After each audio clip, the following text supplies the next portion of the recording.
Hola y bienvenidos a otro episodio de WhatsApp Prof. Buen día, Walter. Estaba esperando que dijeras eso.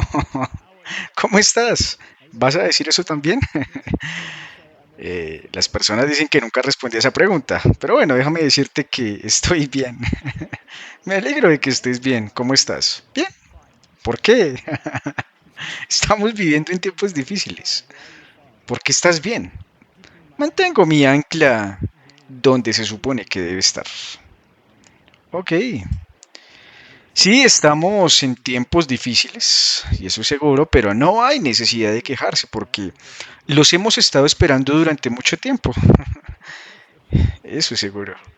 El problema es que algunas personas dicen que no es así. Ese es su problema. Comencemos con una palabra de oración. Padre Celestial, estamos en tiempos trascendentales. Te pedimos que por favor en esta discusión nos ayudes nuevamente para que podamos hablar y deliberar sobre lo que quieres que digamos en el nombre de Jesús. Amén. Bueno, Martín, te pondrás de pie y creo que el telón de fondo es muy apropiado. Hay un iceberg más adelante y la única forma de enfrentarlo es no pasar rozándolo como si fuera el Titanic, abrirse a un costado, aunque supuestamente eres insumergible, ¿no? Pero para afrontarlo, y si chocas con un iceberg como ese con toda tu fuerza de frente, entonces las probabilidades de que el barco se sacuda terriblemente son bastante buenas. Eso es seguro. ¿Crees que algunas podrían caerse por la borda? Sí, un verdadero batido. Entonces, cuando sabes que hay un iceberg adelante y la orden es enfrentarlo, conócelo. ¿No es este tu problema? Sí, es importante para que no te pases. Se añade un poco de super pegamento para que no te pases como decías. Definitivamente, creo que el momento es ahora. Está bien, entonces, no vamos a hacer ninguna ciencia espacial en esto. No vamos a hablar de los acontecimientos de la segunda parte. Lo haremos, pero hablaremos de algunos de los acontecimientos que están teniendo lugar ahora. Solo un pequeño repaso de los conceptos básicos sobre qué es la confrontación y por qué es necesario enfrentarse al iceberg.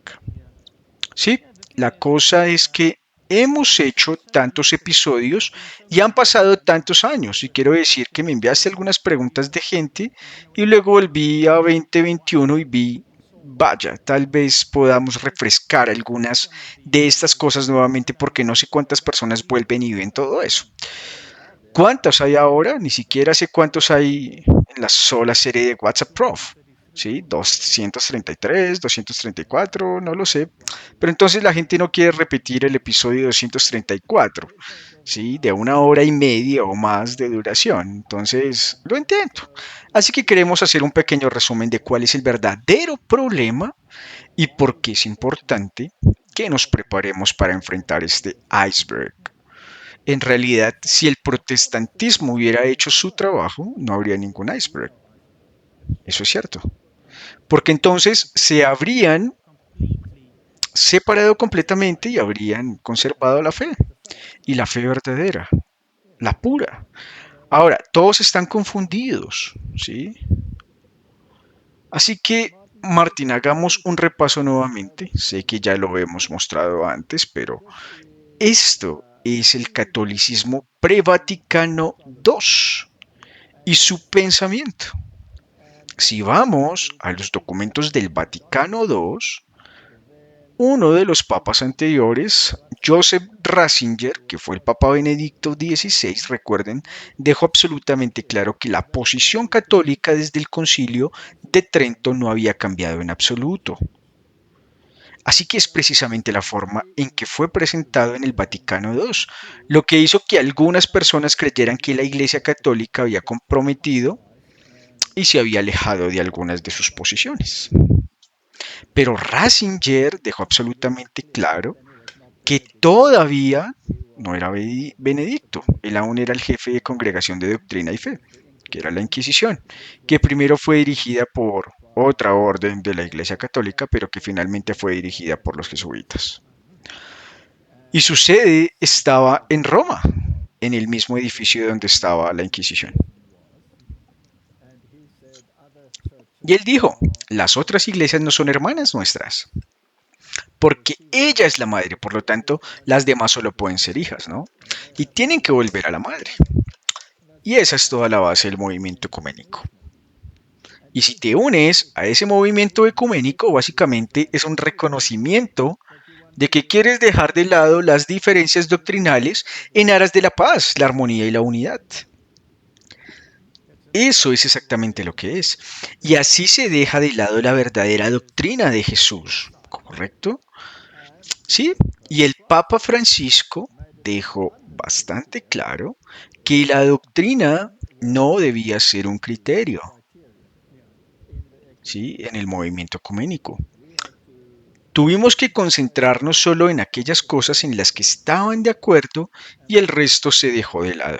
Lo bueno es que las cosas en las que a veces estaban de acuerdo no eran bíblicas, pero se basan en la tradición tanto el catolicismo como en el protestantismo. Y en nuestras conversaciones con Lennox y con Douglas Wilson quedó absolutamente claro que el protestantismo no iba a darle la espalda a la tradición, pero me iba a aferrar a ello a pesar de un contraargumento bíblico muy claro, ¿sí? Así que eso quedó claro. Todo esto, y lo hemos visto ahora en los discursos que se han hecho, y todo esto sobre la Iglesia y el Estados Unidos. Trump ha dejado muy claro que no van a dar marcha atrás ahora. Así que volvamos a este video. Sé que lo hemos mostrado antes, pero solo para dejar muy claro lo que cree el catolicismo conservador. La Iglesia Católica, la dimensión humana ha sido invadida por la herejía protestante. Cuando hablamos de la Iglesia y de lo bueno, en realidad es de eso de lo que estamos hablando. Ese gran grupo de católicos que se han unido a la mentira. ¿Qué es el protestantismo? El protestantismo es una mentira porque es una herejía. Hemos estado tratando este tema toda la semana y herejías como el cismo conducen al infierno para los impenitentes. Aquí está el problema. Todas y cada una de esas creencias las obtuvieron del catolicismo. No se les ocurrió eso por sí solos. Ellos no pertenecen. Estamos encantados de compartirlos. Simplemente tómalos. Cuando Martín Lutero y sus seguidores salieron de la iglesia se llevaron algunas cosas consigo, esas creencias entre ellos, y luego a lo largo de los siglos los seguidores de Lutero han tomado esos tesoros católicos y los han distorsionado casi hasta hacerlos irreconocibles. En el área de la teología, por ejemplo, los protestantes no tienen ni idea de las sagradas escrituras, aunque todos bailan como si lo hicieran. Lo interpretan por sí mismos y completan los espacios en blanco a medida que avanzan, básicamente inventándolo. Lo que crea es un ambiente donde, en lugar de ser instruido por las escrituras, uno las instruye. Los protestantes imponen sus creencias personales a los textos y las distorsionan para que signifiquen lo que más les gusta. No son una iglesia, normalmente no son más que una organización sin fines de lucro que se reúne una o dos veces por semana y ocasionalmente acierta algo en las escrituras, pero la mayoría de las veces naufragan en los textos sagrados porque han negado la autoridad de la Iglesia Católica que le dio al mundo la Biblia. Es nuestro libro. No lo tomas y luego nos dices lo que significa. Y luego haber negado la autoridad de la iglesia para interpretarlo correctamente a pesar de que nuevamente la iglesia lo produjo. Luego reclaman un derecho que no poseen la capacidad de interpretar las escrituras. Niega la eficacia de los sacramentos, especialmente la presencia real de Cristo, cuerpo, sangre, alma y divinidad en la Eucaristía. Tuerce y distorsiona las sagradas escrituras con el aire egoísta de decirle a las congregaciones lo que quieren oír. No somos esencialmente todos iguales, lo que en esencia significa que niegan la iglesia, y quien niega la iglesia niega a Cristo mismo. Ningún libro de la Biblia, por ejemplo, pretende ser inspirado, ni uno. Sin embargo, los protestantes siguen insistiendo en que la Biblia está inspirada, dado que la Biblia misma ni siquiera afirma eso. Entonces, ¿por qué lo creen? Martín, un momento de silencio. Parece apropiado para el alma del pobre hombre. Sí, así pues este tipo de pensamiento sigue vigente y vigente dentro del catolicismo. Y aunque la fachada hacia el exterior es reconciliadora, en el interior es exactamente lo que vemos aquí. Y esos participantes en los movimientos en el mundo tampoco pertenecen a sociedades secretas o organizaciones que tienen esta filosofía, ya sea que se llamen Opus Dei, que se torturan a diario para recordarles su lealtad al Papa, y que usurpan a Cristo y roban sus prerrogativas. Ah, un sistema que bien merece el título de anticristo. Y luego están los caballeros de Colón, que están ocupados con sus agendas políticas para llevar estas doctrinas a la corriente principal. Y se vinculan públicamente con protestantes, en quienes yo creería, en mi carácter personal, algunos de los cuales son probablemente agentes jesuitas, pretendiendo ser protestantes y no adheriéndome a la palabra en absoluto, sino a alguna emoción. Y luego las declaraciones arrogantes sobre que la Iglesia Católica le dio la Biblia al mundo. La Iglesia Católica no existía cuando se escribió el Antiguo Testamento y no existía cuando se escribió el Nuevo Testamento. Y todo lo que hicieron fue pervertir los manuscritos orientales en su pensamiento antiético. Y luego agregaron un montón de tonterías llamadas apócrifos que contradicen cada palabra de la Biblia y que toda escritura es inspirada. ¿No dice eso la Biblia? Lo dice. Él dice que ningún libro pretende estar inspirado. Lo único que dieron al mundo es una versión corrupta que se llamó la Vulgata. Y la Vulgata fue declarada infalible. Y el siguiente papa, después de la declaración de infalibilidad, ordenó más de 2000 cambios, mucho para su infalibilidad. Y esa era la versión latina que estaba disponible hasta que se produjo el levantamiento de los turcos. Y la huida de la Iglesia Ortodoxa Oriental con los manuscritos que se basaban en la corriente de Antioquía.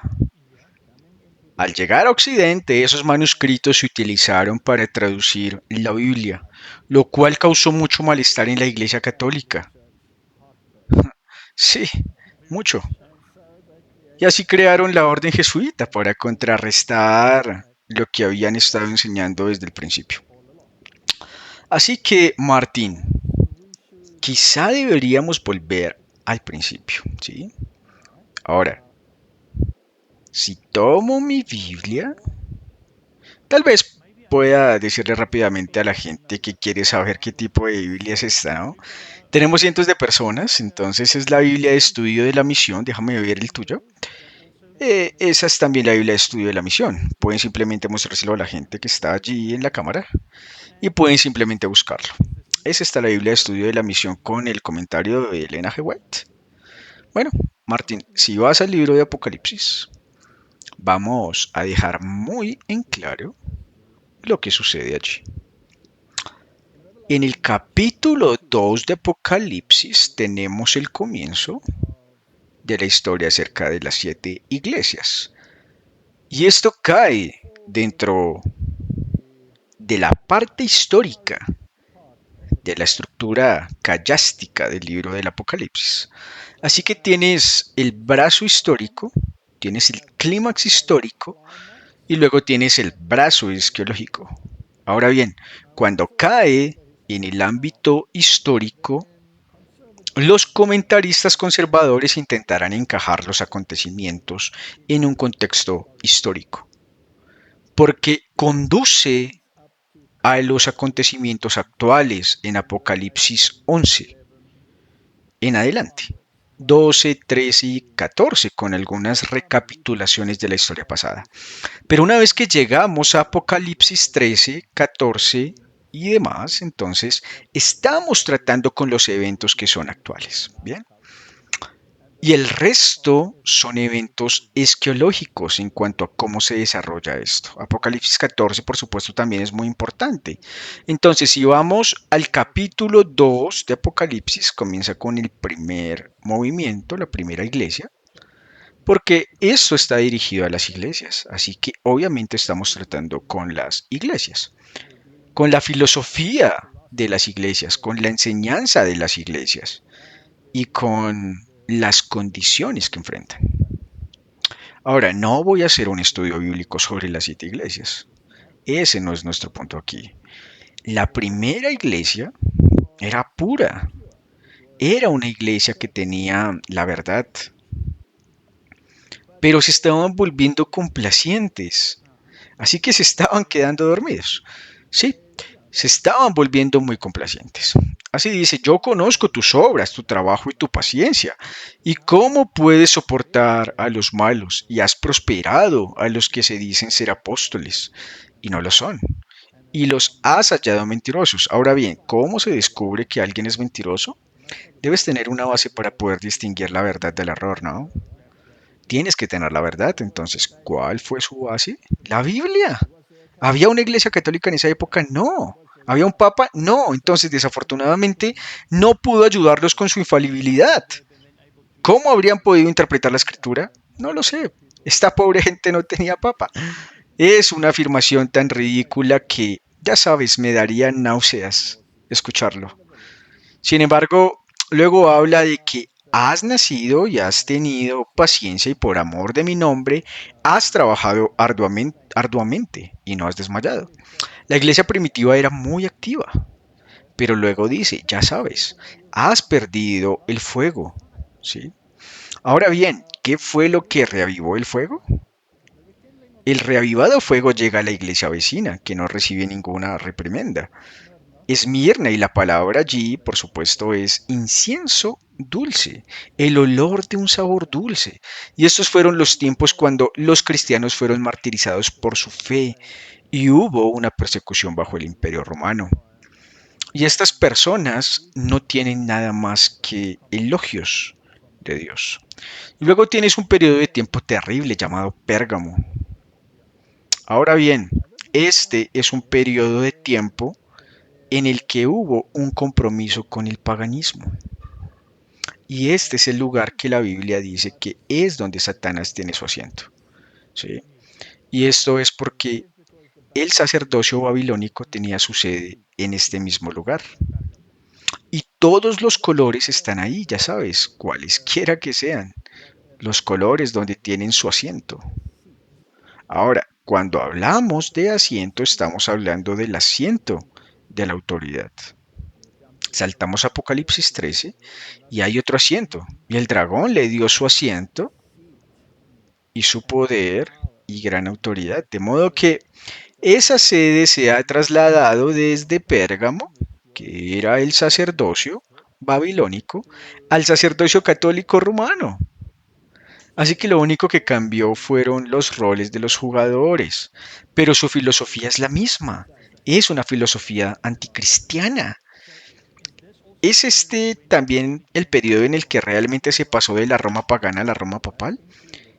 Eso está incluido, porque lo primero que ocurrió fue que el último rey del sacerdocio babilónico, Átalo, legó su título a Roma. Ahora bien, eso es la Roma pagana. Y él tuvo que tomar ese título y tuvo que tomar las vestimentas y la corbata. Y por supuesto, el sacerdocio babilónico también estaba dedicado al culto a Dagón. Ahí es donde se obtiene la ingleteadora de cabeza y pescado, que es el dios pez y tuvo que tomar la divinidad que vino junto con él y los emperadores romanos. En este momento no eran tan arrogantes como para utilizar este título de divinidad hasta llegar a Julio César. Luego tuvieron que ser adorados como deidades y por supuesto los cristianos no podían adorarlos como deidades. Y entonces pues surgió un problema que luego y finalmente después de esta terrible persecución de Esmirna, el periodo de tiempo de Esmirna tienes este periodo de compromiso donde Constantino luego adopta un cuasi cristianismo y el paganismo y el cristianismo se fusionan o se unen. Y esto es algo muy peligroso. Y él dice, tengo unas pocas cosas contra ti porque tienes a los que sostienen la doctrina de Balum, quien enseñó a Balac a poner tropiezo ante los hijos de Israel, a comer cosas sacrificadas a los ídolos y a cometer fornicación. Comer cosas sacrificadas a los ídolos.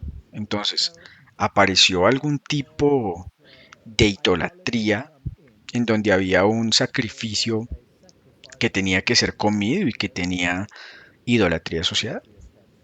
Bueno, en algún momento de este periodo de tiempo y con el surgimiento del catolicismo romano, comenzaron a cambiar de una religión totalmente basada en la fe, en Jesucristo, como el sacrificio expiatorio de Dios y su oficio de sumo sacerdocio.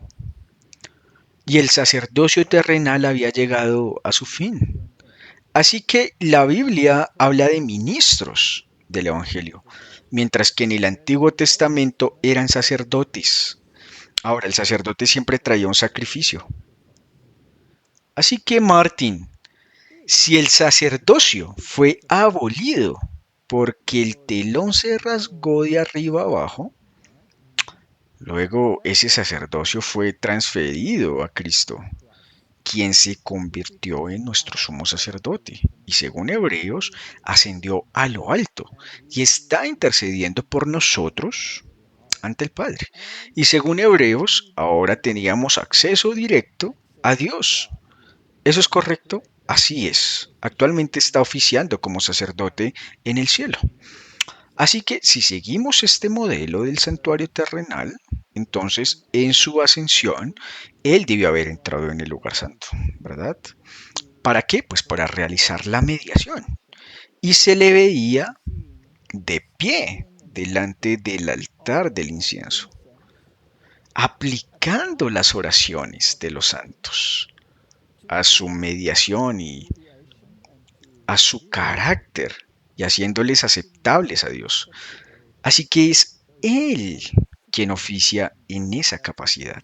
Y el Apocalipsis lo deja muy claro en el capítulo 1, que Él está caminando entre los candeleros y los candeleros están en la primera cámara.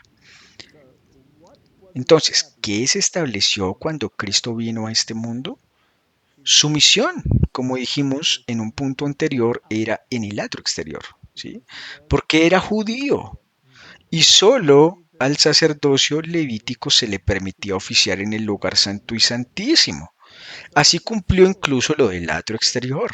Él se convirtió en el Cordero de Dios que fue sacrificado y fue asesinado fuera del templo y de los muros.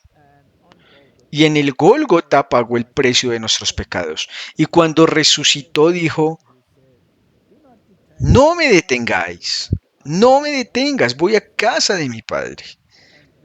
Y allí fue investido como sumo sacerdote. Así que eso fue como mencionaste en ese episodio. Simplemente pondré un enlace para quien lo quiera ver. Estoy inaugurando todo el santuario. Y regresó y les dijo que se les había dado todo poder. ¿Y los discípulos tenían acceso directo a él? ¿Hubo un papa? No. Ahora, la Iglesia Católica afirmará que hubo uno y que su nombre era Pedro, pero tuvo una existencia muy tumultuosa. E incluso Pablo en ocasiones tuvo que reprenderlo por su hipocresía. Y su declaración, o la declaración católica de que Él es la roca, es por supuesto una distorsión de las escrituras. Es verdad, porque la declaración que Él hizo es que tú eres el Hijo del Dios viviente, tú eres el Cristo. Ese es el fundamento de la fe cristiana. Así desde ese momento, el cristiano tuvo acceso directo a Dios como mediador. ¿Sí? Entonces, cuando Pedro se refería a esto, hizo de Jesús la roca. Y Jesús lo reconoció. Pero al decir tú eres Pedro y yo soy el que está ahí, me corrijo, Estoy construyendo mi iglesia y Jesús lo dejó muy claro cuando dijo, tu madre te espera afuera y tus hermanos. Él dice, aunque hagan la voluntad de mi Padre, serán mi madre, mis hermanos, mis hermanas, y bueno, lo que dice. Y luego dijo a sus discípulos, no os enseñoréis los unos de los otros, no seréis como los gentiles, sois hermanos y hermanas. Debes tener unidad de pensamiento. No había ningún jefe, esto es muy claro. Así que tampoco hubo papa, por mucho que esta gente intentara introducir uno. Y el sacerdocio había sido transferido de un sacerdocio terrenal a Cristo el mediador. Así que no había necesidad de ningún sacrificio. Y la Biblia deja absolutamente claro que ese caballero engañado afirma no tener inspiración, que con una que con un solo sacrificio hizo perfectos para siempre. Así que Martín, ¿había necesidad de introducir un nuevo sacerdocio? No, claro que no. ¿Fue necesario introducir un nuevo mediador? No, tampoco. ¿Era necesaria la intercesión de sacerdotes, papas y santos? No. Tuviste acceso directo a Cristo. Finalmente reemplazaron a los pastores terrenales en el trabajo pastoral, donde eres igual a tus hermanos, y eso está muy claro en el libro de los Hechos, en el primer concilio, que no había ningún jefe allí. Sí, está claro. Y que la decisión fue tomada por los apóstoles, por los ancianos y por los hermanos, a quienes por supuesto ellos desprecian. Por eso lo sacan de sus versiones modernas pervertidas, para que sean ellos los que toman las decisiones. ¿Sí? Y yo, no tengamos nada que decir. Así que Martín, lo que ocurrió en este periodo de tiempo fue que el sistema de la iglesia terrenal nuevamente tomó las prerrogativas que pertenecían solo a Cristo. ¿Sí? Y encuentra su cumplimiento en la siguiente iglesia, que es Teotira. Y en esta iglesia se ha pasado directamente a un periodo de apostasía total. Y por eso en el versículo 21 dice que le di espacio para que se arrepintiera de su fornicación. En otras palabras, su apostasía hacia Dios. Esta es actualmente la iglesia de la Edad Media. Esto es el catolicismo. Y ella se arrepintió, no porque Roma no cambie. Ella afirma infalibilidad. Si cambiara, se dispararía en el pie con una escopeta de 12 balas. Y hasta el día de hoy no lo ha hecho. Y así dice, yo la arrojaré en un lecho de sufrimiento con los que con ella adulteran, en gran tribulación, si no se arrepienten de sus obras. Y acabamos de escuchar que no se arrepentirán de sus actos. Y luego, Martín, llegas a la iglesia en el capítulo 3 que se llama Sardis, que es la iglesia de la Reforma. Y dice, y al ángel de la iglesia en Sardis, el que tiene los 7 espíritus de Dios y las 7 estrellas, dice estas cosas. Ahora, él ya definió cuáles son los componentes pastorales de la iglesia de Dios, así que todas estas apostasías estaban llegando y comenzando a filtrarse en la iglesia. Siempre fueron grupos fieles, fueron terriblemente perseguidos porque no aceptaron esta apostasía. Ellos son la verdadera iglesia de Dios, como los valdenses, los alpenses y elementos de la iglesia celta, la etíope y las iglesias orientales y demás. Y luego dice, velad y fortaleced lo que queda, lo cual significa que debemos mantenernos, que están dispuestos a morir. Es una situación muy triste porque no he hallado tus obras perfectas delante de Dios, así que faltaban algunas cosas, faltan algunas cosas. Y el Señor en el video dijo correctamente que tomaron muchas tradiciones del catolicismo romano y las conservaron en lugar de exponerlas y ponerlas en el bote de basura donde pertenecen. Y uno de ellos son los sacramentos, porque si fueran ciertas, Martín, entonces algo que tú realices, un ritual, tendrá poder salvador, lo cual por supuesto es una tontería. Solo la transformación del corazón y una aceptación de Cristo como tu Salvador personal y no otro mediador. 10 Ave Marías y un rosario no serán suficientes. Así que aquí hay un problema serio. Si quieres ir a las retribuciones que Dios envió a las iglesias, entonces saltaría a Apocalipsis capítulo 8. Bien. Ahora, en Apocalipsis capítulo 7, o incluso antes de eso, en Apocalipsis capítulo 6, tenemos los 7 sellos. Ahora, los 7 sellos también cuentan la misma historia que escuchamos en las 7 iglesias y sigue esa secuencia y muestra a los heraldos del Evangelio como caballos corriendo por la tierra. Sí, y el primero, por supuesto, que tiene el Evangelio puro es un caballo blanco, que era y luego se convierte en un caballo rojo y recuerda que es Esmirna y fue el tiempo de persecución, que es martirio y sangre y luego se convierte en un caballo negro, que es Pérgamo, trayendo todo el paganismo, el ocultismo, las doctrinas paganas y luego tienes un caballo pálido, que es el sistema católico romano, que está muerto, ¿sí? Está pálido, es un esqueleto. Entonces sigue la misma secuencia. Ahora bien, ¿por qué se ha ido? ¿Por qué se ha deshecho de Cristo como mediador? Han establecido un sistema terrenal y han establecido la misa. En realidad ellos establecieron el sistema del anticristo. Ahora bien, ¿no es eso idolatría y enseñar a la gente a comer alimentos sacrificados a los ídolos?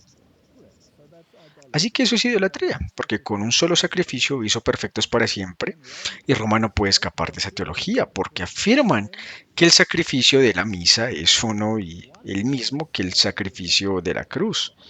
Así que no pueden repudiarlo porque se consideran infalibles. Ahora bien, el protestantismo corrigió eso y dijo, no, la misa es solo un recordatorio y deshagámonos de la palabra misa, de paso, y deshagámonos también de la palabra Eucaristía. Llamémoslo y simplemente una santa comunión, es un recordatorio del único sacrificio que nos hizo perfectos para siempre. Tan modernos fueron los juicios. Eso afectó a la iglesia cuando pasó de un evangelio puro a un evangelio purificado, luego a un evangelio comprometido y finalmente a un evangelio muerto. ¿Está bien? Habían carroñeros que vinieron.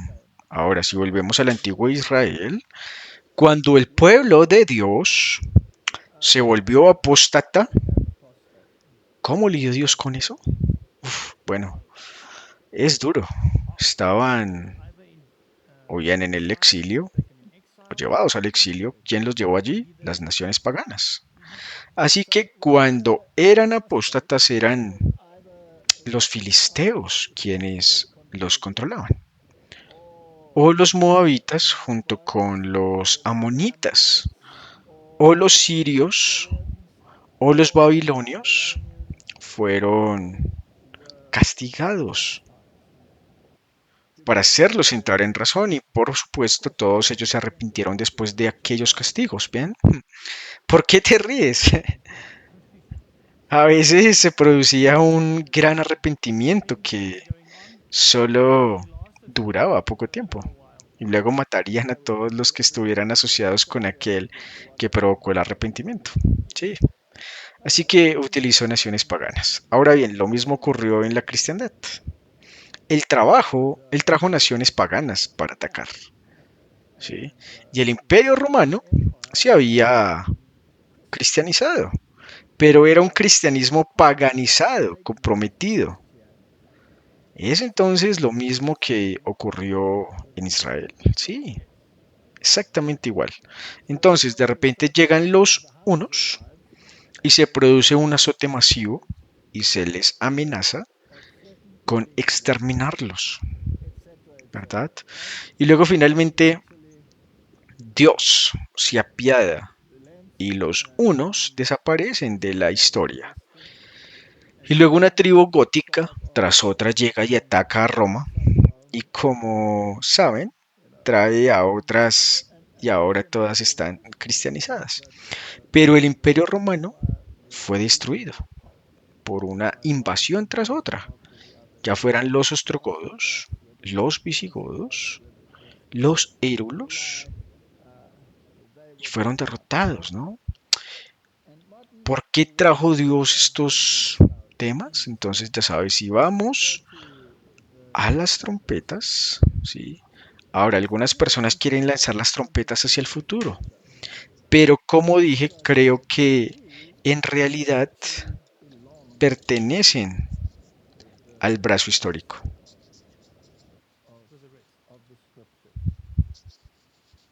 Y la cuestión es que no tenemos que recorrer todas las trompetas y decir que eh, esto sucedió, bueno, que esto fue porque hay diferentes opiniones, pero en mi opinión realmente no importa si lo obtenemos con exactitud o no, si era uh,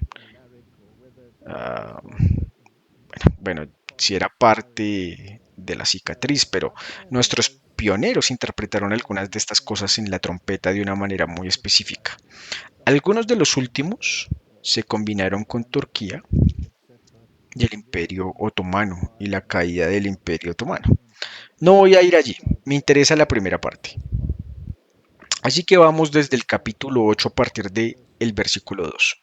Y vi allí 7 ángeles que estaban en pie delante de Dios y se les dieron 7 trompetas. Ahora bien, las trompetas eran siempre el anuncio de un gran acontecimiento, o bien un acontecimiento positivo como la entrega de la ley en el monte. ¿Sí? Habrá un gran sonido de trompeta en la segunda venida de Cristo, pero también hubo movilizaciones para la guerra.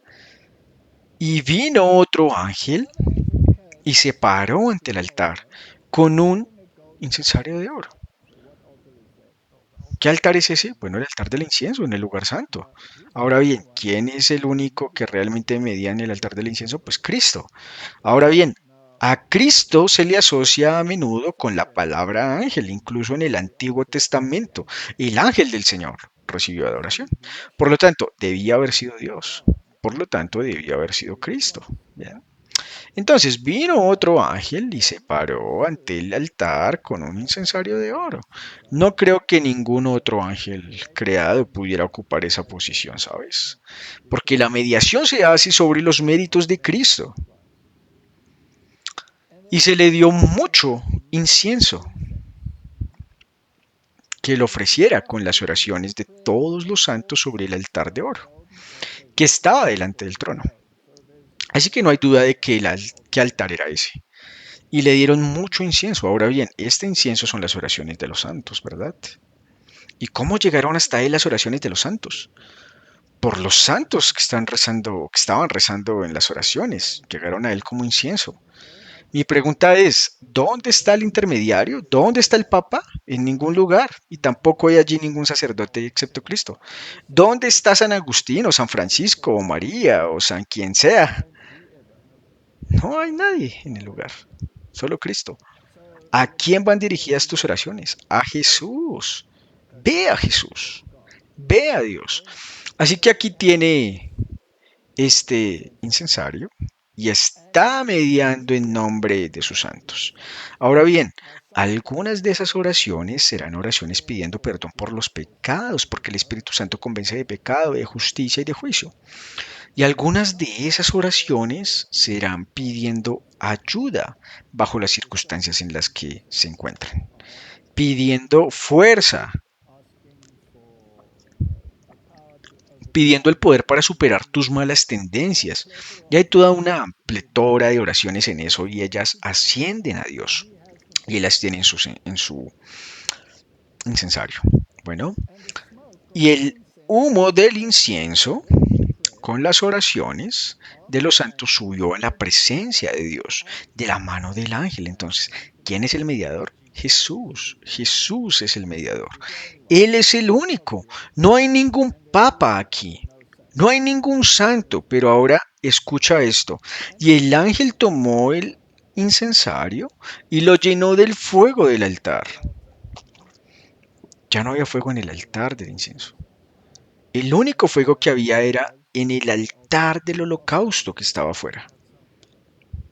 ¿Qué pasó en ese altar? El cordero fue sacrificado. Entonces, allí era sacrificado el cordero. Entonces, cuando sale a tomar un carbón de ese altar, ¿a qué se refiere? Al sacrificio de Cristo, ¿no? ¿No es así? Así es.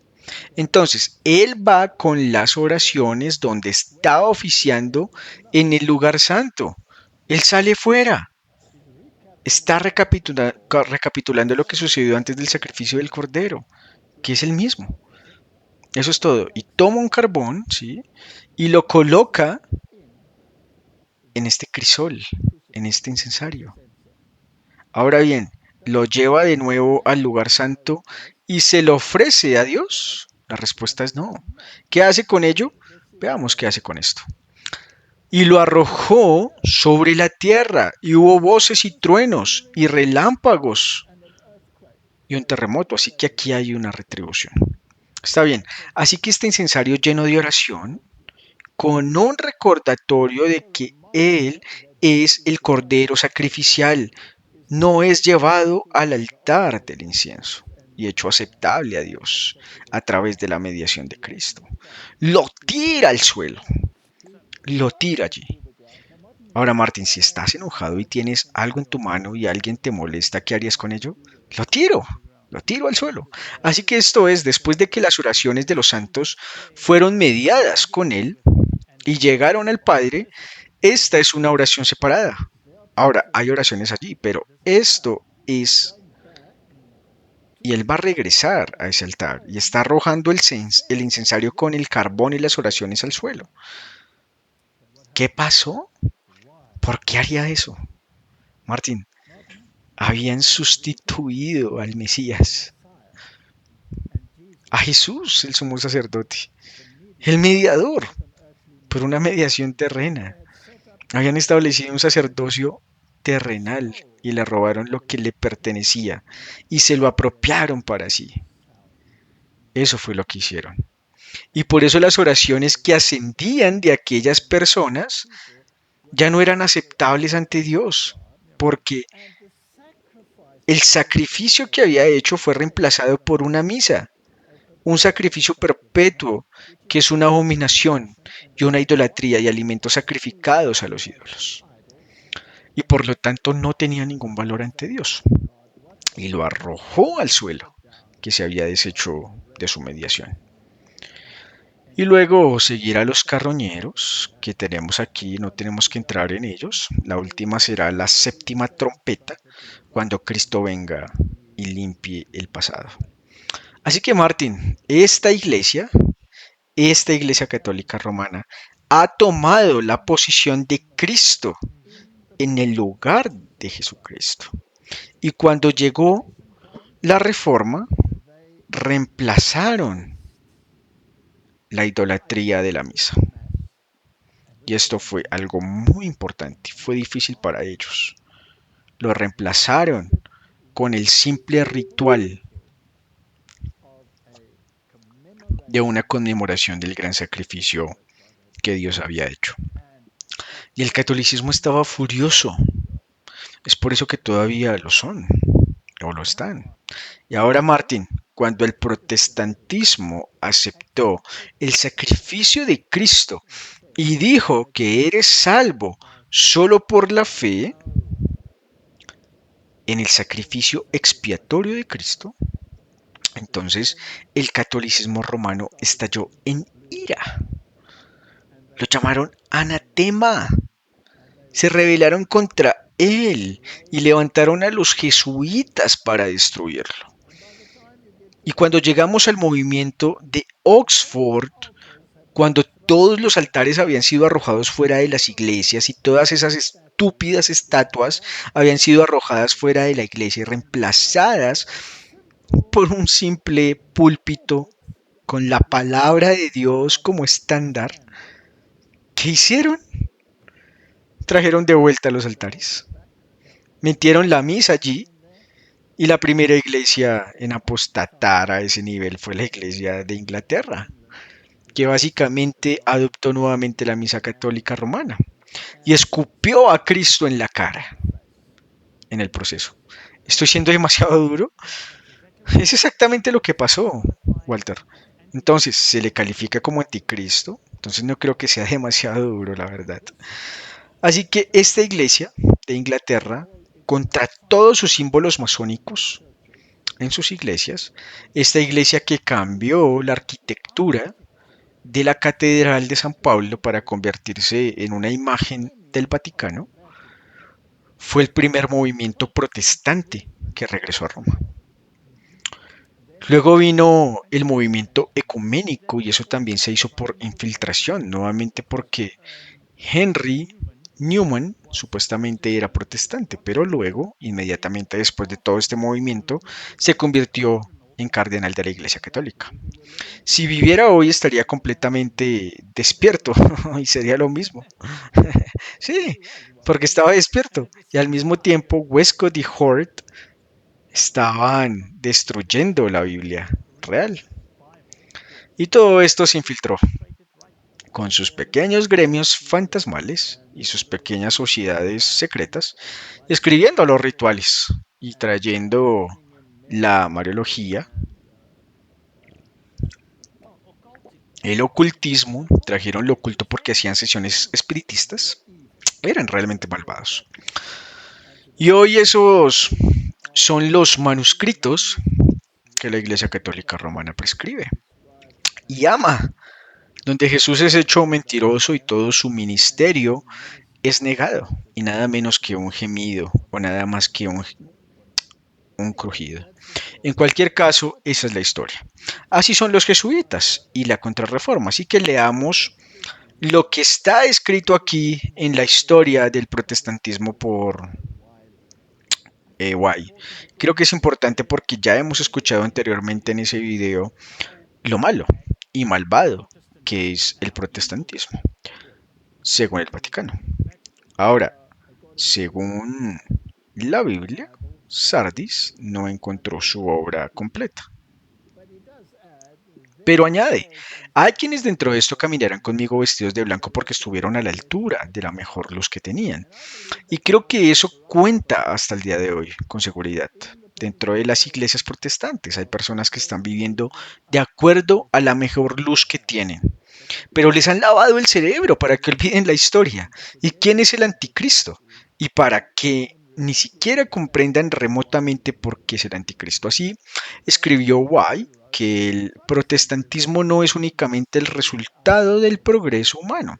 No se trata de un mero principio de perfectibilidad inherente a la humanidad y considerado uno de sus poderes innatos en virtud del cual, cuando la sociedad se corrompe, puede purificarse. En otras palabras, lo que está diciendo Martín no es un movimiento humano, es un implante divino porque no tenemos la capacidad de purificarnos. Y lo único que se supone que debía hacer el protestantismo era devolver la verdad a la luz. Y cuando es detenido en su curso por alguna fuerza externa, se detiene por agotamiento y puede reclutar sus energías y emprender su nuevo camino. No es el producto de la razón individual ni el resultado del pensamiento y las energías conjuntas de la especie. El protestantismo es un principio que tiene su origen fuera de la sociedad humana. ¿Sí? Es un injerto divino en la naturaleza intelectual y moral del hombre,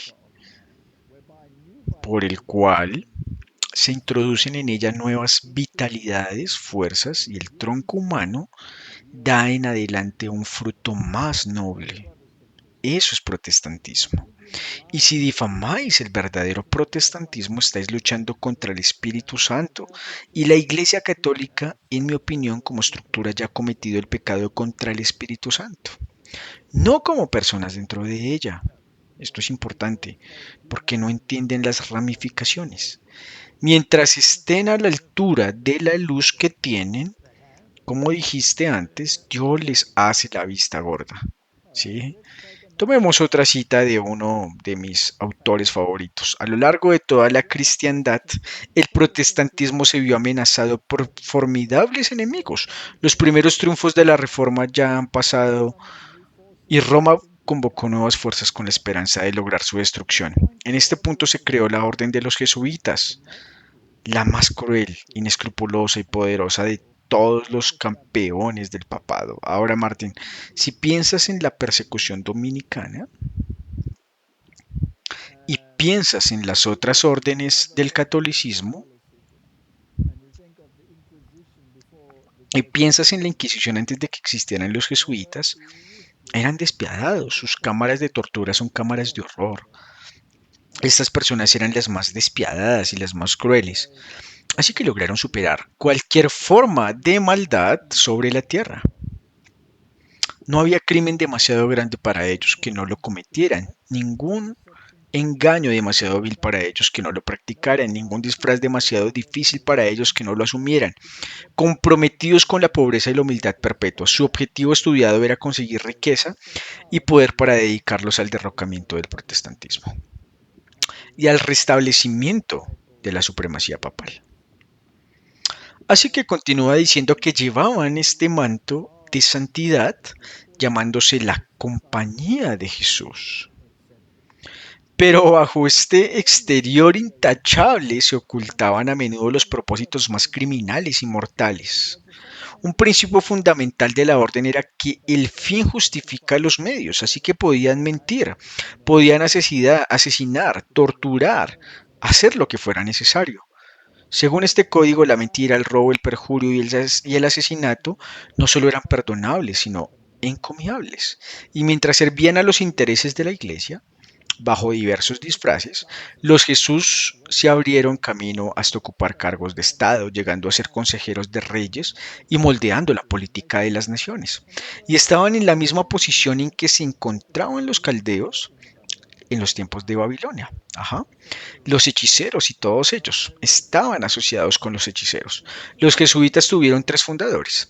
Estuvo Ignacio de Loyola, él era el militar, ¿no? El que tenía las visiones, donde la experiencia y las visiones reemplazan la palabra de Dios.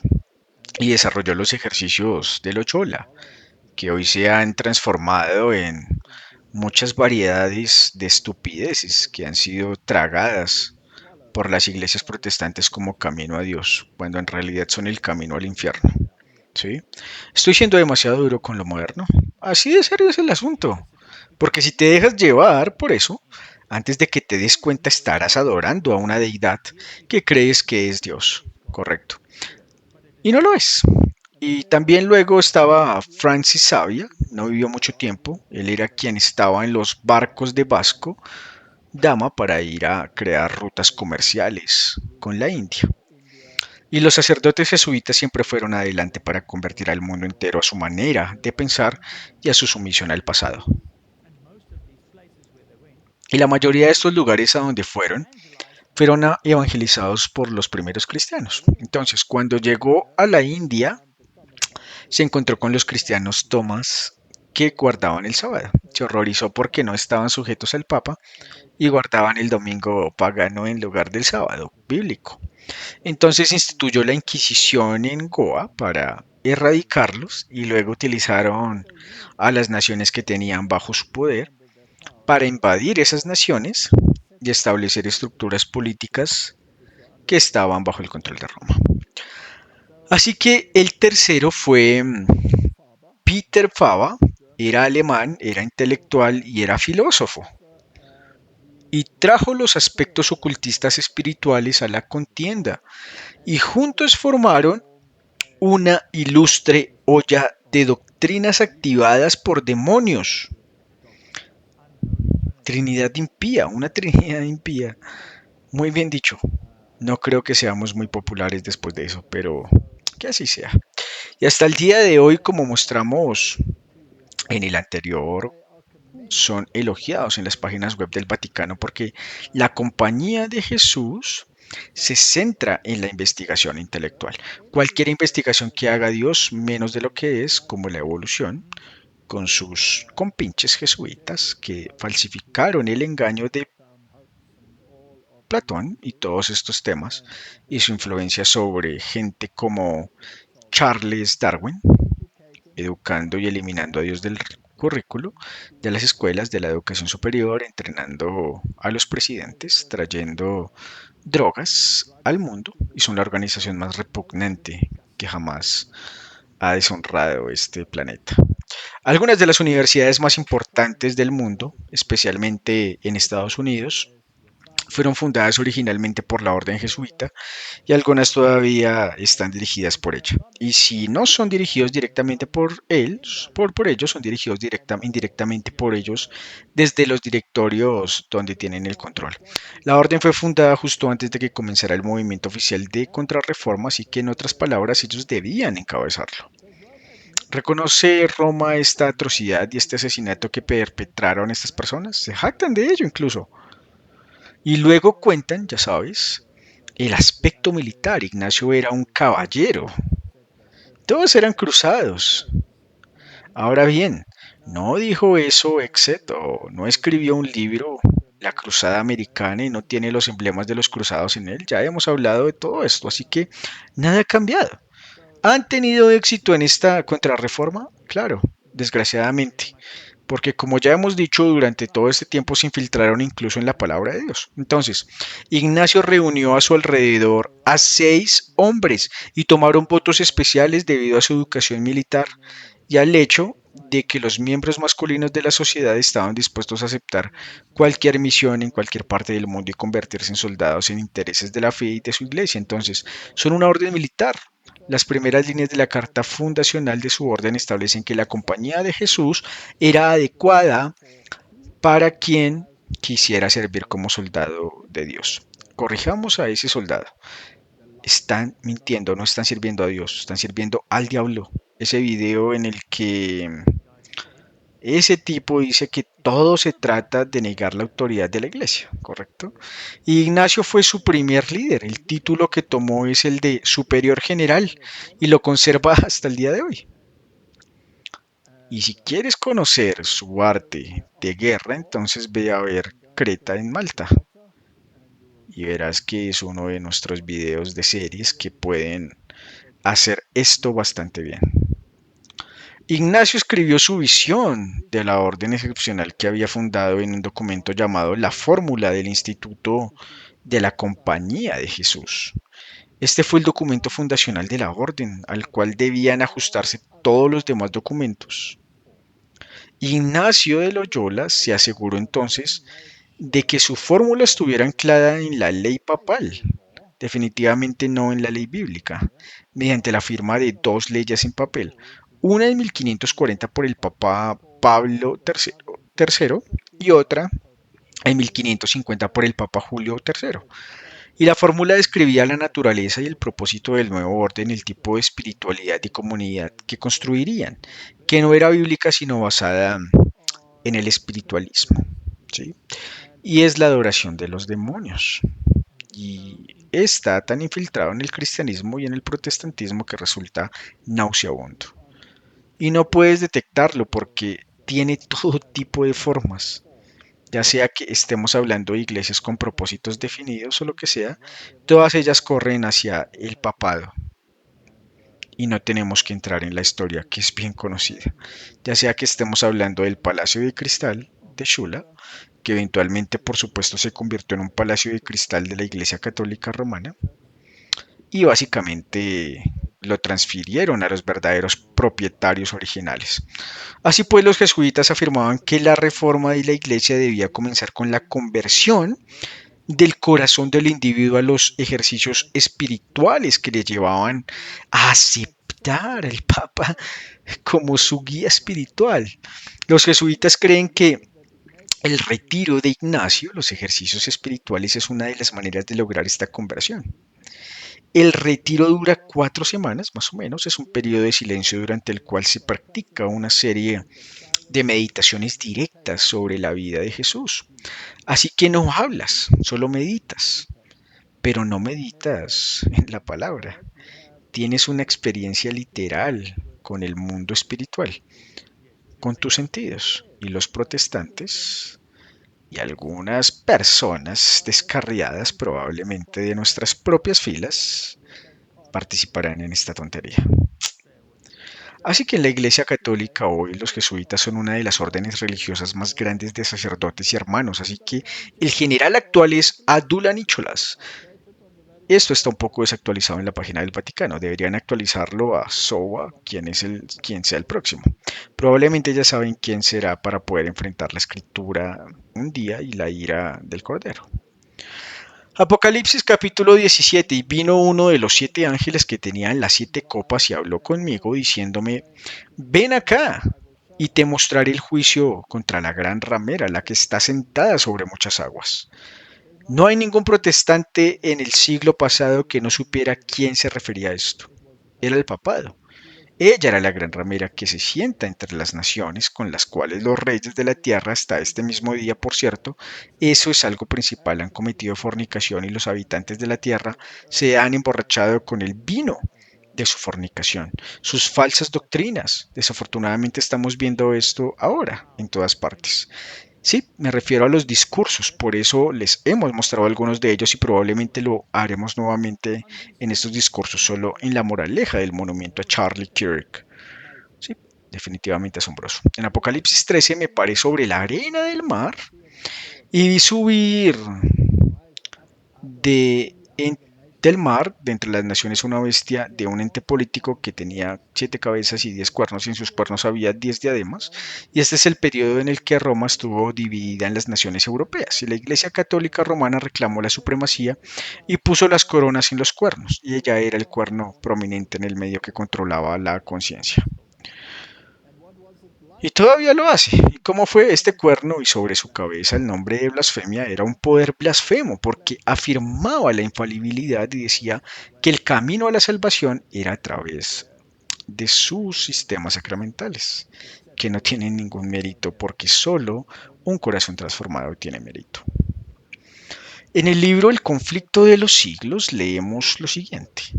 Un estudio de la Biblia con oración mostraría a los protestantes el verdadero carácter del papado y haría que lo aborrecieran y lo evitaran. No entrar en concilio ecuménico con él. Es diferente. Y mucho menos convertirse en vicepresidentes de su consejo ecuménico, inclinándose ante los altares y pretendiendo bendecir a la gente a través de esta cultura pagana.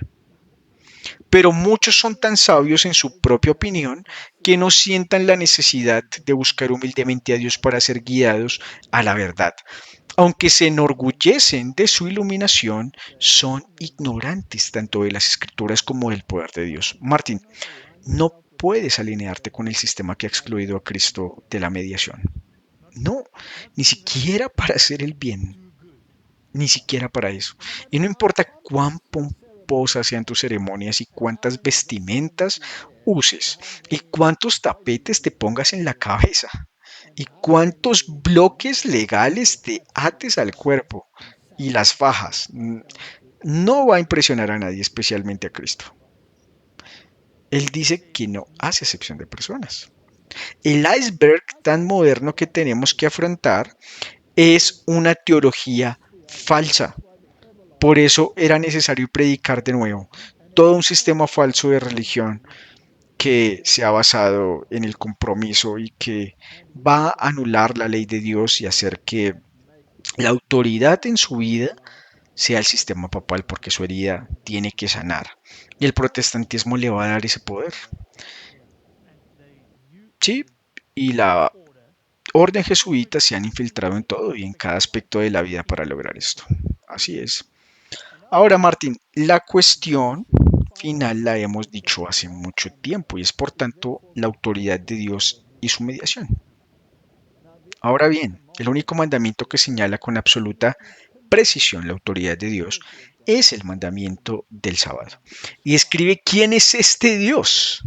Bien, entonces te dice quién es Dios y por qué tiene jurisdicción sobre tu vida. Porque te creó en 6 días. Él creó los cielos y la tierra y por eso te ordenó guardar el día de reposo y no debías trabajar en ese día. Bien. Y luego, si vas al libro de Deuteronomio, entonces lees los mismos 10 mandamientos allí porque Él es tu redentor. Él te salvó de la esclavitud simbólica de Egipto. Pero la verdadera salvación fue salir de la idolatría del pecado. Él fue el creador y Él es el recreador. Así lo lees en Ezequiel 20:12. Ahora bien, recordemos que Ezequiel fue un profeta del exilio. Él mismo era un exiliado. Sí, en Babilonia. Jeremías era el profeta en Jerusalén que les decía que lo que estaban haciendo estaba mal y que quebrantaban el sábado. Y tienen un capítulo entero sobre por qué estaban quebrantando el sábado. Y lo echaron en los calabozos, y lo echaron en el mar, y lo trataron como a un perro.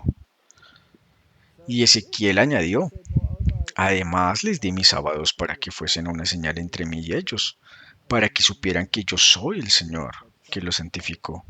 Allí tenéis todo el torneo de tiro.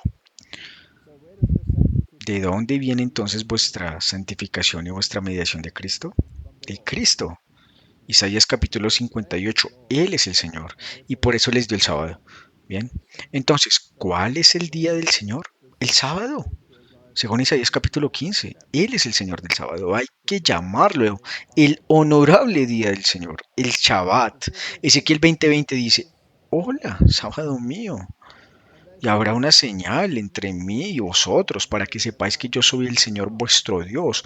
Así pues la Iglesia Católica Romana tratará de convenceros de que el pacto es ahora un nuevo pacto y que el día ha sido cambiado. Sí, por su autoridad. Qué montón de ejercicios, si se me permite utilizar este término. Tan moderno que si así fuera, entonces Dios no sería inmutable.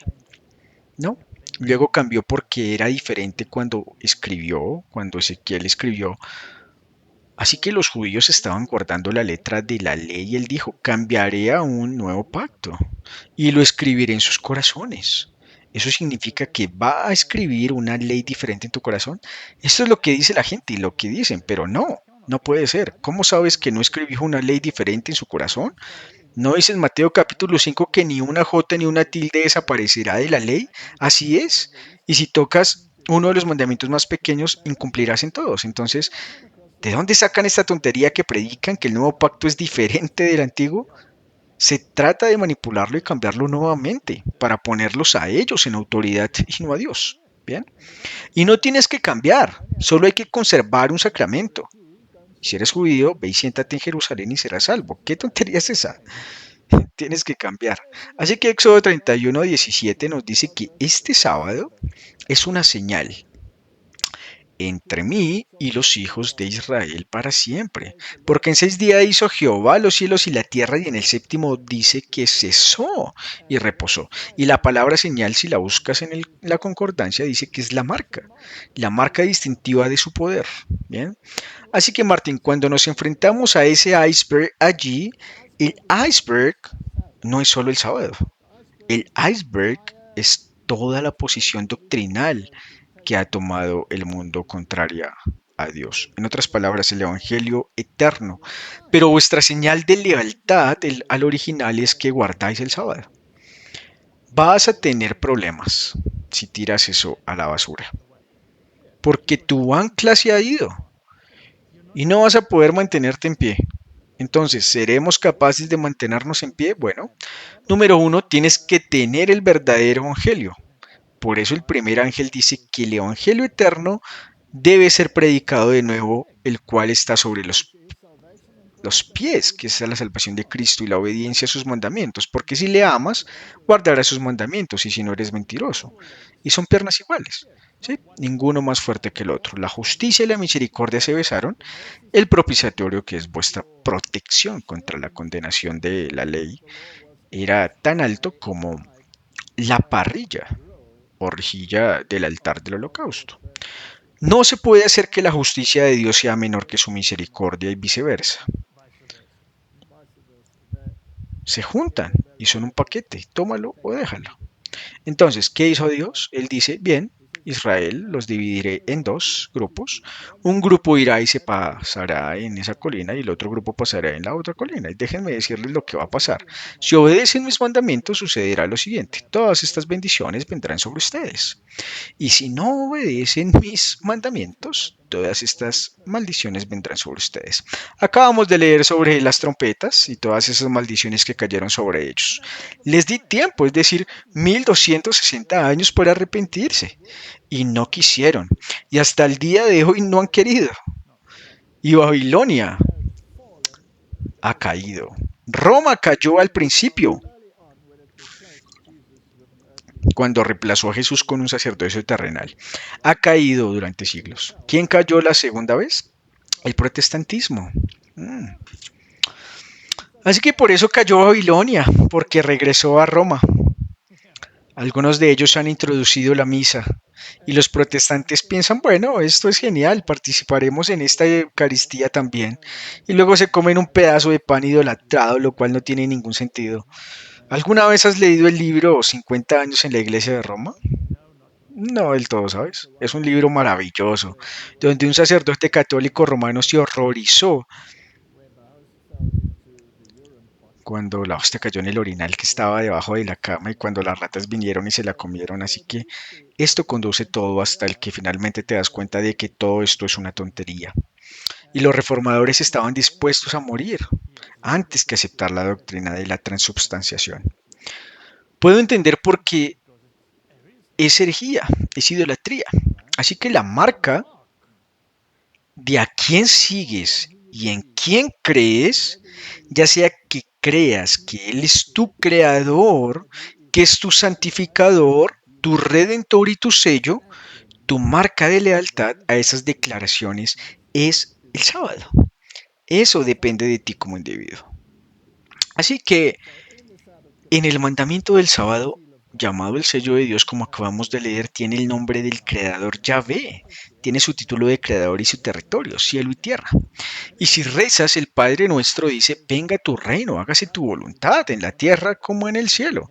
¿Se está haciendo su voluntad en la tierra ahora mismo? No. Intentarán traer una paz milenaria e imponer su voluntad. Así será. ¿Es su voluntad, la de Dios o la voluntad escrita? Es la voluntad papal, Martín. El mundo está tan engañado.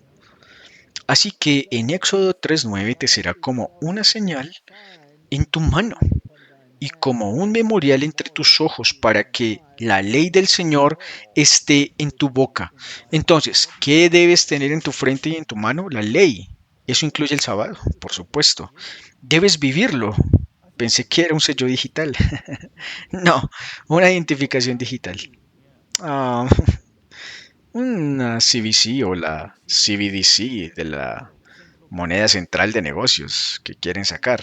No dijo Strama que lo implementará para finales del año y que si no lo aceptas no podrás participar en la economía y será mejor que te mueras de hambre. Sí, así que lo implementarán. Va en contra de eso y debería ir en contra de Dios y deberías guardar el domingo y todo eso. Entonces tienen los medios para imponerlo. Esto es lo que pasa, pero no se convierte en la marca, los medios para imponerlo. Porque hemos visto claramente que una marca es para mostrar a qué autoridad perteneces. Así que la ley del Señor debe estar en tu frente y en tu mano, pero dicen que puede estar en tu frente y en tu mano. No les importa si simplemente los obedeces o si crees que tienen razón. La Iglesia Católica Romana dijo, el domingo es nuestra marca de autoridad. Sé que esto es viejo, pero este es el iceberg hacia el que nos dirigimos. La Iglesia está por encima de la Biblia y esta transferencia de la observancia del sábado es prueba de ello. Eso lo dice la Iglesia Católica Romana. Y el padre Wright dijo, la Biblia dice, recuerda guardar el día de reposo, santificar el día de reposo. La Iglesia Católica dice, no, por mi poder divino, eso es una blasfemia. Ya abolí el día de reposo y os mando santificar el primer día de la semana. Y luego dice sarcásticamente que todo el mundo civilizado se inclina ante la obediencia reverente al mandato de la Santa Iglesia Católica. Me niego a hacer eso y con suerte habrá un grupo irritante. Juntarse y decir exactamente que esto no es una espina en su carne. Ahora bien, si una espina te irrita en la carne, ¿cuál es tu tendencia? ¿Qué querrías hacer con una espina? Pues arrancarla, deshacerte de ella. Asegúrate de que no vuelva a entrar en tu carne. ¿Nos dirigimos hacia eso? Bueno, no escuchamos cuando tuvimos esa discusión que sería el menor de dos males. La mayoría se quedará con esto y será incómodo para los demás. Así pues, el domingo es una institución católica y sus pretensiones de observancia solo pueden defenderse con base en principios católicos y luego dicen desde el principio hasta el final de la escritura. No hay un solo pasaje que justifique el traslado del séptimo día al primero. Así que saben que la escritura no está en armonía con su tradición. Les di tiempo para arrepentirse, pero no quisieron y no lo harían. Así que los pondré en un lecho de sufrimiento. Creen que van a poner al pueblo de Dios en un lecho de sufrimiento, pero cuando ese barco del Evangelio choca con ese iceberg, habrá un temblor en el barco del Evangelio. Pero habrá quienes tengan sus cinturones de seguridad puestos. Será peor para el iceberg que para aquellos que siguen aferrados al barco. Correcto. Entonces, si los protestantes siguieran la Biblia, deberían adorar a Dios en el día de reposo. Correcto. Al guardar el domingo están siguiendo una ley de la Iglesia Católica. Quiero decir que todas estas son citas católicas. Es interesante que se refieran a él como el día de reposo, sí, pero están mintiendo, por supuesto. Bueno, lo cambiaron. ¿Recuerdas que había un video que circulaba sobre el nuevo Papa que decía guardar el sábado santo? Sí, este es solo uno de sus días de liturgia, que es importante. ¿Podrías explicarme un poco? Porque eso confundió un montón de gente y sé que no deben confundirse porque la Iglesia Católica ha exagerado exactamente lo que es el sábado. Ya el verdadero día santo, pero los dirigirán al domingo, el que llaman el día del Señor. ¿Por qué? Pues porque dicen que tienen la autoridad para cambiarlo y te lo recordarán una vez al año, que Dios en realidad tuvo un día diferente. Y luego en su sistema es un sábado santo donde conmemoran el descanso de la creación y el descanso. Así que lo que en realidad están haciendo es una blasfemia, porque dicen que sabemos qué día es. Aquí lo tienes, déjame contártelo, no te preocupes por eso. Por favor, que nadie te deje de trabajar porque solo estamos recordándoles que lo hemos cambiado, pero vamos a obligarlos a trabajar no vamos a obligarlos a trabajar el domingo. En realidad es humo. Es humo, es una vergüenza. Así pues, el protestantismo, al descartar la autoridad de la Iglesia Católica Romana, no tiene ninguna buena razón para su teoría del domingo y debería lógicamente mantener el sábado como día de reposo. Interesante. Esta es la revista American Quarterly Review. Y luego lo dicen abiertamente, la mayoría de los cristianos asumen que el domingo es el día de adoración, aprobado bíblicamente, pero la Iglesia Católica Romana protesta porque trasladó el culto cristiano del sábado bíblico al sábado. Incluso lo ponen entre paréntesis para que no te olvides del domingo. Y tratar de argumentar que el cambio se hizo en la Biblia es deshonesto y una negociación de la autoridad católica. Ahora bien, ¿no utilizan los protestantes la Biblia? Sí, y quiero decir que teníamos a Douglas Wilson y Lennox diciéndonos que no, que era una transferencia en la Biblia, ¿sí? Y citan textos totalmente fuera de contexto.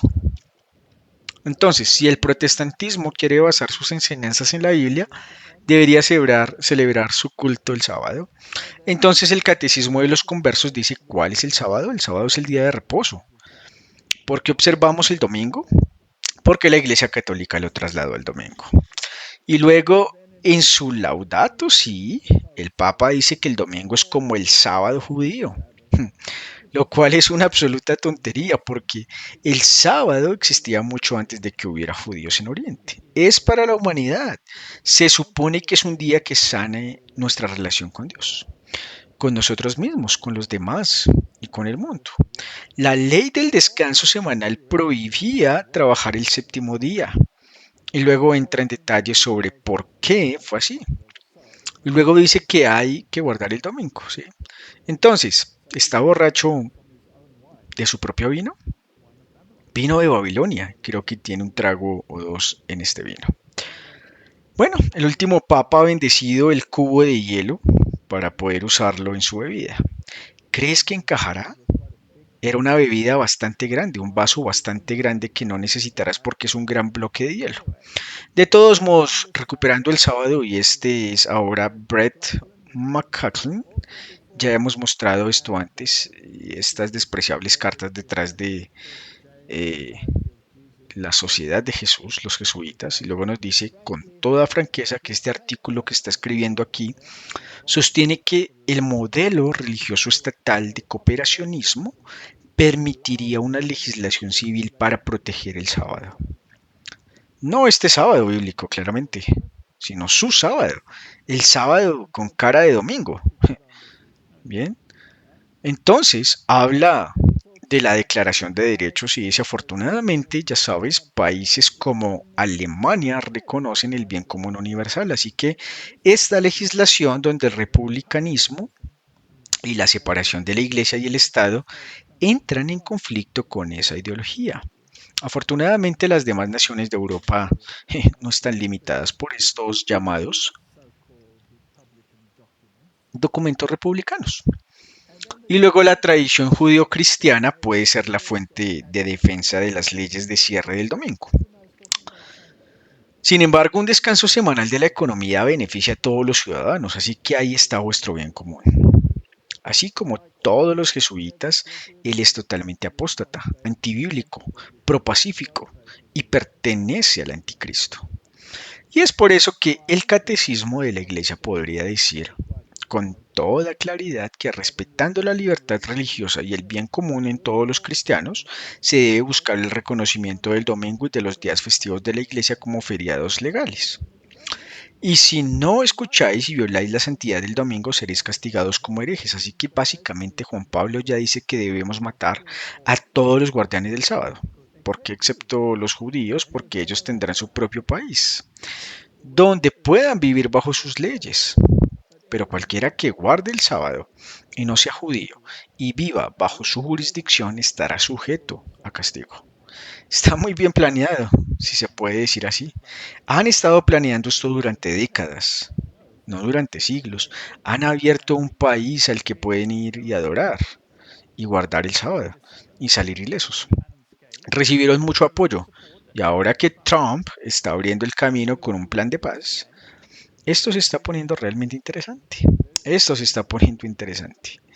Entonces, Eusebio en su historia eclesiástica escribió acerca de Israel espiritual que huyó a Pela y los llama la simiente espiritual de Abraham porque la Biblia dice que si estás en Cristo, entonces eres la simiente espiritual de Abraham y es conforme a la promesa. Así que esta simple declaración del Israel espiritual hace que todo el mundo tenga que adherirse a lo que ellos dicen que es el sábado judío. Y eso no es verdad.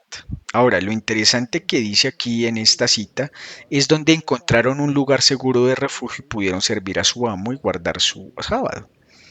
Ahora bien, esta cita en realidad viene del libro de Bakayoki, de sábado a domingo, que recibió la improvisación del jesuita a cargo de la universidad en Roma, la universidad jesuita. Es la más importante de los jesuitas en el mundo. Y él era el único protestante al que se le permitió hacer una tesis de esta naturaleza, porque bíblicamente mostró muy claramente que el sábado había sido cambiado y Roma no tiene ningún problema con eso. En realidad lo disfrutan. Y eso es lo que hemos visto en todos los anteriores episodios. Entonces les dieron su sello de aprobación. Una cosa desafortunada en los últimos capítulos es que se refiere al domingo como el día del Señor sin ninguna prueba bíblica. En realidad es por eso que la Iglesia Católica Romana probablemente dio el sello, porque si no hubiera estado allí no lo habían dado. Así que esto es un poco problemático, pero sea como sea, los jesuitas aprobaron todo lo que estaba escrito allí. Si dijéramos lo mismo, también lo aprobarían como vimos, porque excepto que no diría lo último, me quedaría con el Día del Señor bíblico. Entonces, ¿qué dijeron realmente los protestantes acerca de las escrituras? Bueno, los presbiterianos en sus documentos afirman que no hay registro, ningún mandato que autorice un cambio del día de observar del último día de la semana, el primero. Así lo reconocen. Lo mismo ocurre con los metodistas. Tomemos el caso del domingo. No hay ningún pasaje que diga a los cristianos que deben guardar ese día. Entonces, mi pregunta es, Martín, ¿por qué los protestantes modernos siguen citando textos cuando los metodistas dicen que no hay ningún texto?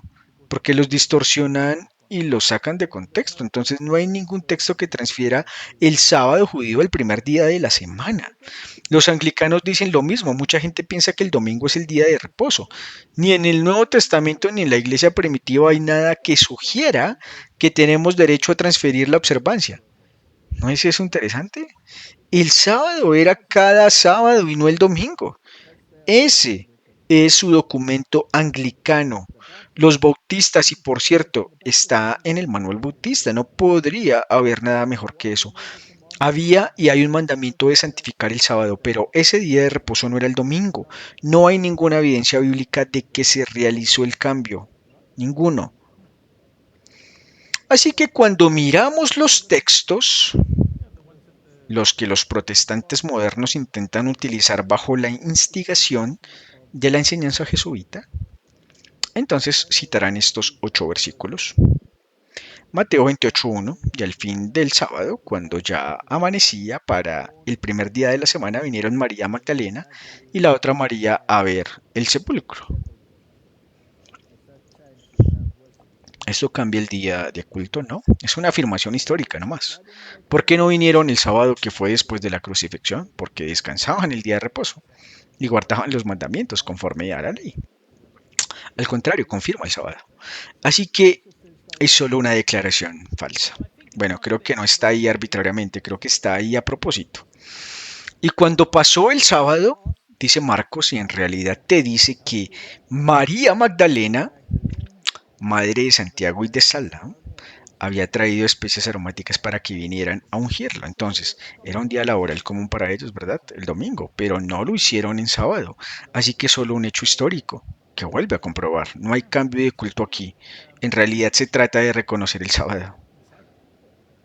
Y luego Marcos también dice, y muy de mañana en el primer día de la semana llegaron al Cefila al salir el sol. Esa es una declaración histórica.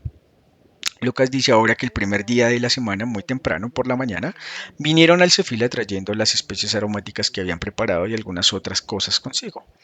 Declaración histórica. Ahora, la cosa se pone interesante. Juan 20, versículo 1. Y el primer día de la semana, María Magdalena fue de la mañana, siendo aún oscuro el tabernáculo del juicio, y vio quitada la piedra del tabernáculo. Así que lo que es interesante aquí es que mientras aún estaba oscuro, porque el sábado va de puesta de sol a puesta de sol, así que cuando el sol se puso después del sábado, ellos pudieron haber partido ese mismo día, pero como era el primer día no podrían ver nada. Está muy oscuro, demasiado oscuro, y no tenían luz en la calle. En ese momento tampoco tenían antorchas, solo una linterna, pero vinieron mientras aún estaba oscuro para poder proceder enseguida a hacer lo que querían hacer cuando hubiera luz. Obviamente no pensaron en la gran piedra que había allí delante. Solo querían llegar al cuerpo de Jesús. Ahora, veamos estos versículos.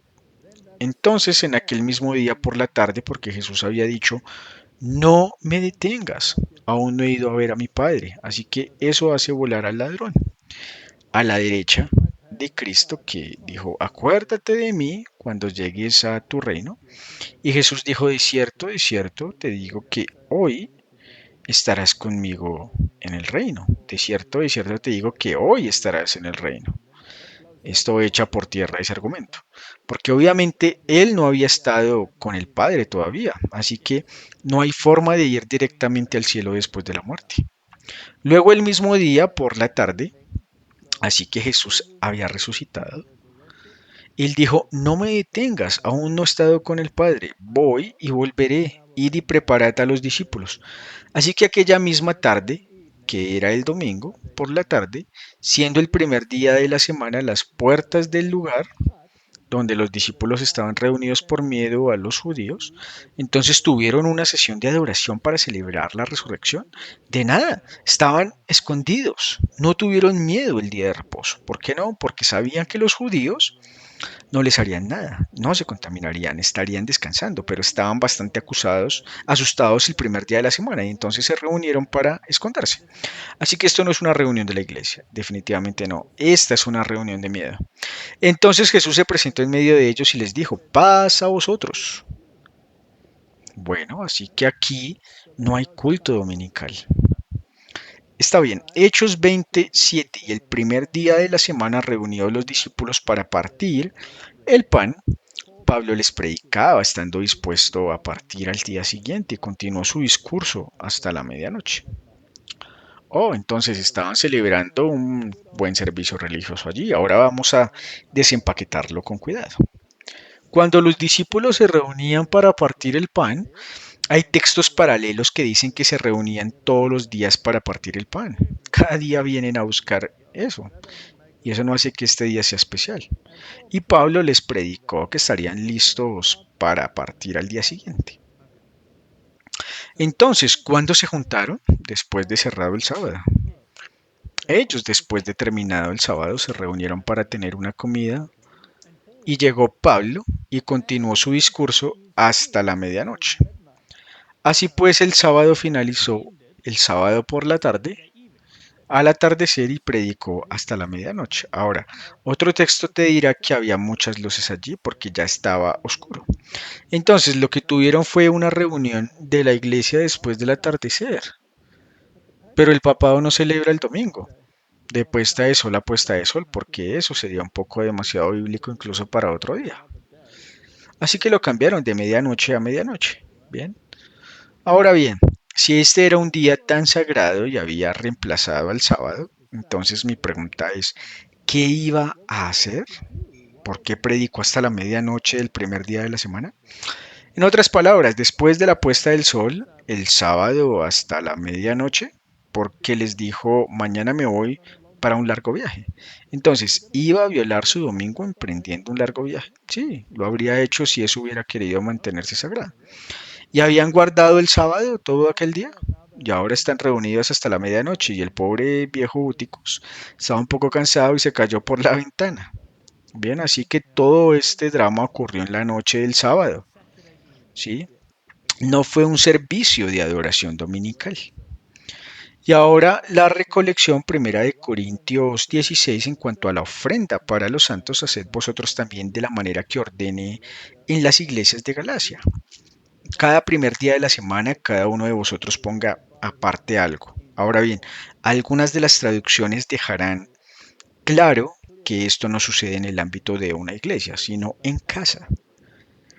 Así que cada uno puso en casa su ofrenda el primer día que Dios os haya prosperado, y no habrá reunión cuando yo venga. No quiero la colecta de la iglesia cuando venga. Así que estas personas ganaban su salario semanalmente. Recibieron su salario un viernes, ese fue el día de preparación, no había tiempo para trabajar con las finanzas, porque se acercaba el sábado. Después del trabajo, prepárate rápidamente para guardar el sábado. Y luego cuando termine el sábado, podría ser el sábado por la noche, después del atardecer, y bueno, entonces puedes ir y decir cuánto estoy dispuesto a dar de este salario al Señor, apártalo en tu casa. Esto no era un servicio religioso, esto era una distorsión total de los hechos. De hecho, debían hacerlo en casa y guardarlo allí, y no se lo den a nadie, y luego cuando venga, todos pueden traer su donativo para la iglesia. Y el otro texto en el que todos ponen sus esperanzas es Colosenses 2. Estamos haciendo esto solo para completar porque lo hemos hecho muchas veces y vamos a repasarlo solo para ponerlo en el paquete. Se habla aquí de la escritura de ordenanzas. No se puede leer Colosenses 2.16 sin leer 2.14, ¿correcto? O sin leer Efesios, donde se refiere a la misma escritura de ordenanzas que era la ley de Moisés, ¿sí? El cual no estaba en el arca, sino al lado del arca. Es la ley ceremonial. Y aquí afirma que esta escritura de ordenanza, la ley ceremonial, fue clavada en la cruz. Eso fue escrito contra ellos. Y despojando a los principados y a las potestades, los exhibió públicamente, triunfando sobre ellos en la cruz, porque había cumplido la ley ceremonial. El triunfo sobre ellos se convirtió en mediador. Él había pagado el precio por el pecado. Así que nadie os juzgue en comida o bebida, o en cuanto a días de fiesta, luna nueva o días de reposo. Ahora bien, algunas de las traducciones modernas con influencia católica romana usarán el día de reposo con letra mayúscula y no en plural como aquí, días de reposo. Y estos días de reposo tenían que ver con comer y beber, así que eran leyes ceremoniales y no tenían nada que ver con el sábado, el séptimo día, que es en singular, ¿sí? Que no tenía nada con comer o beber. Entonces, ¿a qué se referían?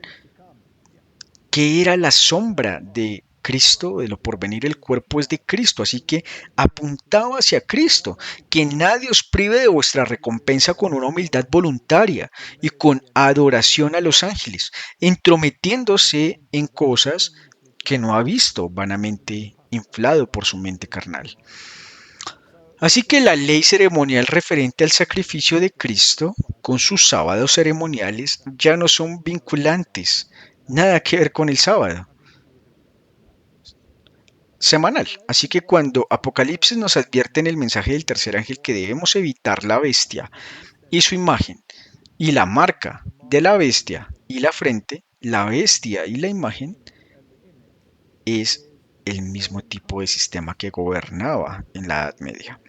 La iglesia y el Estado se unen y hoy tenemos a la América protestante diciendo que la iglesia y el Estado deben unirse y que debemos introducir una legislación moral, incluyendo lo que discutimos con Lennox y con Douglas Wilson, incluyendo el sábado, su domingo. Y por eso hay que evitar esa imagen. Ahora, la imagen es algo que se parece al original. Y el protestantismo se parece mucho al original. Porque básicamente, al unirse con Roma, dejó de lado la mediación de Cristo y aceptó la mediación epistémica, lo que significa que son muy parecidos al original. El original es el catolicismo romano. Así que no debemos aceptar la marca. Dijeron que nuestra marca de autoridad es el culto dominical. Así que no puedo aceptar el culto dominical porque eso convierte al Papa en la autoridad. Tengo que aceptar el sábado que convierte a Dios en la autoridad. No puedo aceptar la mediación de un Papa o de una iglesia o de caminar por un laberinto o ejercicios de Loyola, hablando con demonios y pretendiendo que son ángeles, o María, o lo que sea. Mi mediación viene de Cristo y solo de Cristo. Así que esta imagen de la bestia, este conglomerado de falsas enseñanzas mezcladas con el poder del Estado, tengo que evitarlo. Y tengo que evitar la marca de la bestia donde la propia bestia dice que es domingo. Pues bien, si lo hacéis, entonces beberéis del vino de la ira de Dios que se vierte sin mezcla. En otras palabras, no habrá piedad, se acabará. Esta es la prueba final, este es el iceberg, esto es lo que tenemos que afrontar. Y en Apocalipsis 18 se nos dice que el sistema, esta imagen de la bestia, se ha convertido en una casa de demonios. Entonces, aunque no estén predicando el evangelio original de Jesucristo y parezcan una autoridad cristiana, invocar el nombre de Jesús no te hace cristiano. El catolicismo invoca el nombre de Jesús pero niega la expiación. El protestantismo cree que invocando al Espíritu Santo, que se supone debe guiarte al arrepentimiento y a la fe en Jesucristo, recibirás empastes de oro, mucho dinero y prosperidad aquí en la tierra, y el poder de gobernar sobre todos los demás, lo cual es tan ridículo como lo que creía Roma en la Edad Media. El mismo problema entonces, ¿qué sucede cuando reemplazamos el Evangelio simple con esto? Pues bien, os convertiréis en guarida de todo espíritu inmundo y albergue de toda ave inmunda y aborrecible. Ese es un Espíritu Santo falso, un espíritu inmundo que te está llevando por mal camino y te está llevando a aceptar una obediencia espiritual, a una obediencia bíblica. ¿Por qué? Porque las naciones se han embriagado con el vino del furor de su fornicación. han bebido sus doctrinas y están dispuestos a hacer concesiones en ese sentido. ¿No han transigido al tema de la justificación?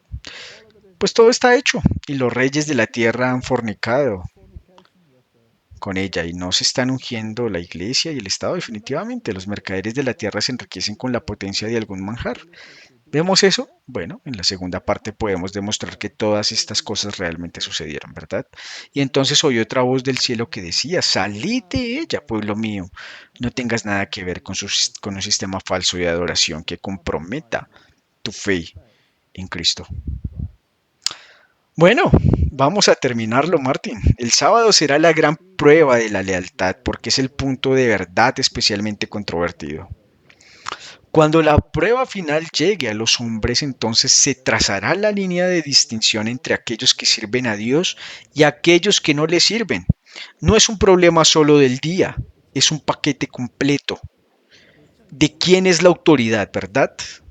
Aquí es donde caen aquellos que presentaron las verdades del mensaje del tercer ángel que dice no aceptar la marca de la bestia, sino la justicia de Cristo. Y a menudo han sido considerados como meros alarmistas. Sus predicciones de que la intolerancia religiosa ganaría el control en los Estados Unidos y que la Iglesia y el Estado se unirían para perseguir a quienes guardan los mandamientos de Dios han sido declaradas infundadas y absurdas. Martin, ¿no hemos demostrado una vez más que no son infundadas ni absurdas y que ahora se están poniendo aún más en línea? Entonces, ¿nos encontraremos con un iceberg? Seguro que sí. Seguro que estará más adelante. Afrontaremos el iceberg. Oremos para que el Señor nos dé la fuerza no solo para enfrentar el iceberg, sino para permanecer en el barco. Es por eso que en la segunda parte definitivamente podremos discutir cómo podremos mantenernos en pie, hasta cuando lleguemos a eso. Terminemos con una oración. Padre Celestial, hemos hecho un rápido resumen de la historia y de la terrible apostasía que te excluyó del plan de salvación y lo reemplazó con poderes terrenales. Padre Celestial, danos sabiduría para concentrarnos en la palabra, porque no solo de pan vivirá el hombre, sino de toda palabra que sale de la boca de Dios. Danos la fuerza para creerlo, para vivirlo y para afrontar cualquier oposición que se le presente. Esta es mi oración en el nombre de Jesús. Amén.